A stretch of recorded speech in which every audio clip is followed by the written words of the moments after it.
bisimila ci ëttu yëglekaay yéeg yéenekaay yi def lu baax tv.com seen mbokk seen xarit Cheikh Beye moo ñëw di fësal li ci ëttu yëglekaay yéeg yéenekaay yi tey nag la mardi 2 avril ci atum 2024 bi nga xam ne moom la ñu nekk bokk na ci li nga xam ne moom moo ci gën a fës di le 2 muy at moo xam ne ñu ngi daloo président bu bees tax ñu naan ko monsieur Diomaye Faye moom Diomaye Faye moom diñ daanaan di jàmbaar dëgg ki nga xam ne nag moom la àndal ci loole ba tax mu tabbu nekk président de la république moom moo di monsieur Sonko en tout cas li wér te wóor moom président moom ne ñëpp xam ne suñu borom moom moo koy namm ci ko ko neex mu samp ko ci ndax daal gis nañ ne Diomaye mboolem ku ko xam daanaka ci weer yi wala weer wa ca toftal rek ca ko xam waaye daal teewul daal tey ji la ñëpp di dégg le président de la république son excellence monsieur Diomaye Faye moom Diomaye Faye moom mboolem ñi nga xam ne xam nañ ko yàgg ak moom xam ko ba xam maral ko wax nañ ne moom nit la koo xam ne nit ku am disponibilité la waaye nit ku woyof tooy la nit ku baaxale te gis nañ ne daal moom daal ku nangoo liggéey la waaye ku nangoo woon a jàngalam moo tax daal mu def ay preuve ba ñëw tey toog ci bopp réew mi nga xam ne moom moo di Sénégal mboolem réew yi nga xam ne ñoom ñooñu wër di réewu Afrique ak réew yi nga xam ne ñoom ñoo di réewu tubaab yi ñoom ñeen ñëpp daal àndandoo dañ félicité ko ci li nga xam ne moom la gagné réew mi ci premier tour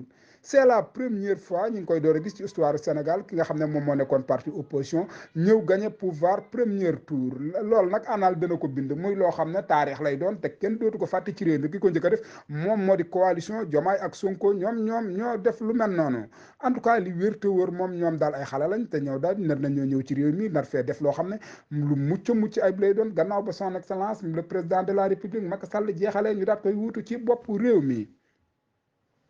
ku wax lii wax lee passe 4 ak 13 li ñuy wax moom mooy nee nañ daal ki nga xam ne moom moo di colonel Mbagnick daal moom colonel boobu daal gis nañ ne daal gannaaw colonel la waaye gis nañ ne tamit xam nañ ne daal ay maamam daal dafa mel ne daal ay dammel lañu ndax daal gis nañ ne mbooleem façon yi nga xam ne moom la ñu ci réew mi di leen dawal gis nañ ne daal ay dammel ak i lingeer rek la leen tuddee Masamba cëppi Thiaw ak Daawud Demba ak lingeer Ngóone ak lingeer Ndey Fatim Dieng lingeer Ngóone Bey ñoom daal ñoom la duppe ay façon yooyu ñoom daal dafa mel ne daal nangute génn benn yoon ci lingeer yi wala dammel yi moo tax daal ñenn ñi nga xam ne ñoom ñooy seetaan course yi ñoom nee nañ daal tur yooyu sax dañ cee réer ndax daanaka daal dammel dong lay doon moom façon yooyu nga xam ne moom la yor di leen dawal ak ay lingeer rek ngay wax daat ci toftal weneen tur seen i dàkkantal seen i maam ñii seen i umpaañ ñii seen i bàjjan moom lañ leen dàkkantale moom lingeer yooyu ak fas yooyu nga xam ne moom la yor ci këram googu ki nga xam ne nag moom moo ko waafee loolu di Karim jàmbaar dëgg la ndaanaan dëgg la fa dawal bi moom taxana ci lépp kenn mënatu ko cee génnee donte fas yi nga xam ne moom lay dawal si bariwul waaye at mu nekk ñu daal di gis ci biir këram mu génnee fa fas daat koy def enlèvement mu nekk fas yoo xam ne fasu mucc ayib lay doon fasu mën a daw lay doon te donte da koy joxe wala balam koo joxe dana ci def résultat boo xam ne ñëpp danañ d'accord ne fas yi fasu mën a daw la kii def loolu moom moo di Karim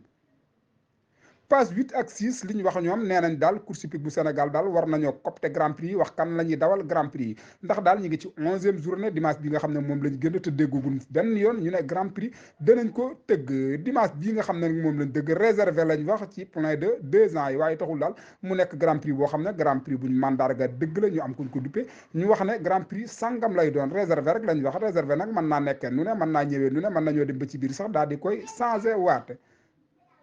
en tout cas li wér te wóor moom grand prix biñ fi déggagul moom mi ngi nekk ca weer wi nga xam ne moom weer wële nga xam ne moom la ñu dëgmal ki nga xam ne moom moo koy dawal ci le 18 ba di monsieur Papis Niang moom grand prix boobu mi ngi bëgg a yàgg mi ngi bëgg a def ay at kon loolu di yàgg dëgg la en tout cas li wér te wóor moom grand prix boobu open lañ koy wax muy grand prix boo xam ne bokk na ci grand prix yi gën a mandarga fii ci réewum Sénégal ndax gis nañu sous région bi sax dañuy ñëw di ci participer si ku mel ne Mali dañ fiy ñëw ku mel ne Burkina dañ fiy ñëw suñ diggante xaritoog Mali ak Burkina ci wàllu course sax moom moo rataxal relation boobu ba tax ñu mën a am relation ak waa Mali ak waa Burkina Faso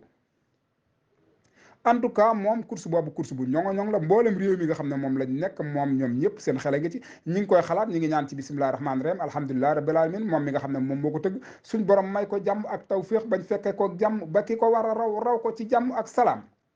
fii la ñu yamandi bàyyi bonne continuation à vous Dakar. mu ñëw raat ci groupe C bi nañ ko bàyyi xel moom colonel Babacar Mbagnick Fall. waaye ñu ngi doog a tege si wax nga dëgg de damay amari Ngoné Sobel damay tëcce fu njóogu damay sama yaay Fall damay ci jël ndeela la sukaabi Ngoné Dieye bu fukki jabar ak ñaar juróom benn koro amari Ngoné Sobel mi lebee rek Kajoor ak Bawal dëgg la mi 1549 la ko xeex ay rey leeli fuli fak ca Jolof am liberté diggante Kajoor ak Bawal booba leeli kuli fak daa moomoon àdduna bi yëpp maa la ko wax ni nañu jël limpuy di ko indi foofu ca Jolof diggante Siin Saalum Kajoor Bawal Fuuta Waalo lépp ci Jolof la ajoon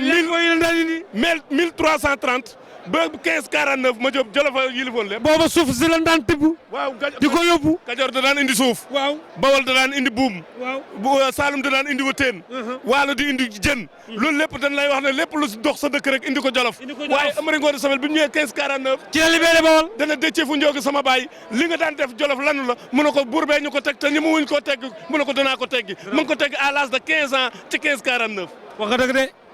ca foofu la ko fee tegee ca Jolof. keroog dañoo sàkkati ginnaaw yi. fa la ñu jaar.